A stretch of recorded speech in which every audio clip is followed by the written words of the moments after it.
दोस्तों भेड़िया का नाम तो आपने सुना ही होगा। एक ऐसा जानवर जो शिकार करने के बाद किसी को पता नहीं चलता कि उसने शिकार किया है। उसी प्रकार इंडिया में साल 2006 का एक ऐसा केस जो आपके रोंगटे खड़े कर देगा। उत्तर प्रदेश के नोएडा शहर का एक इलाका जहां हर रोज किसी न किसी घर से बच्चों को लापता होने की खबर आती। माँ बाप दरवाजे खटखटाते, थाने जाते, रोते गिड़गिड़ाते, लेकिन पुलिस कहती बच्चे खुद भाग गए होंगे। D5 सेक्टर 31 इस बंगले के पीछे की नाली से इतनी खोपड़ियां, हड्डियां, कटी हुई बाहें और खून से सने कपड़े और बच्चों की चप्पलें बरामद हुई। पुलिस ने बंगले में रहने वाले दो लोगों को पकड़ा, एक अमीर कारोबारी मनिंदर सिंह पंदेर और उसका नौकर सुरिंदर कोहली। शुरुआत में लोगों को लगा कि ये कोई गलत फहमी होगी, मगर जब कोहली ने अपनी गुनाह कबूल किया तो वो सुनकर देश ही नहीं पूरी दुनिया सन रह गई।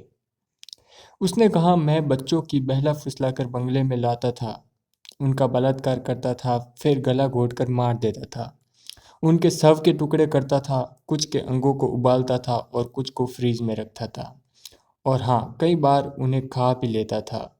कोहली ने ये तक कहा कि इंसानी मांस की गंध उसे बहुत पसंद थी। उसने ये भी बताया कि वो मरे हुए शवों के साथ संबंध बनाता था। और ये सब सुनकर कोर्ट तक माहौल सन्नाटे में चला गया था। उसने जो भी कुछ किया वो सब बंगले में किया या मोनिंदर के घर। लेकिन मोनिंदर कहता रहा, मुझे कुछ नहीं पता। तब तक शक गहराया जब तक क्या ये सिर्फ एक बीमार नौकर की कहानी थी या फिर इसके पीछे एक बड़ा गैंग। कोहली की कबूलनामे से सामने आया कि उसने 16 बच्चों को मारा, लेकिन पुलिस ने नाले से 19 कंकाल बरामद किए। DNA टेस्ट में कुछ की पहचान हुई, कुछ लाशें अब तक अनसुलझी हैं।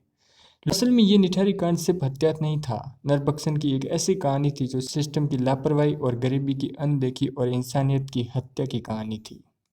पीड़ितों में से ज्यादातर गरीब मजदूरों के बच्चे थे। अगर यही बच्चे किसी अमीर कॉलोनी में होते तो क्या पुलिस साल भर तक चुप रहती?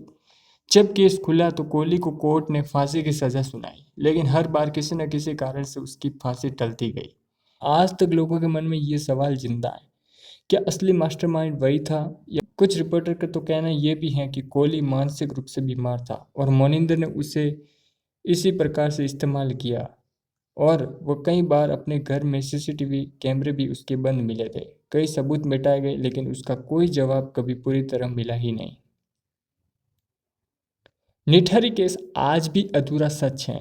ये सिर्फ एक केस नहीं था, ये वो आईना था जिसमें हमने देखा कि हमारी पुलिस कैसे आंखें मूंद लेती है, कैसे सिस्टम गरीबी की चीखें अनसुनी कर देता है और कैसे एक आदमी इंसान से भेड़िया बन जाता है।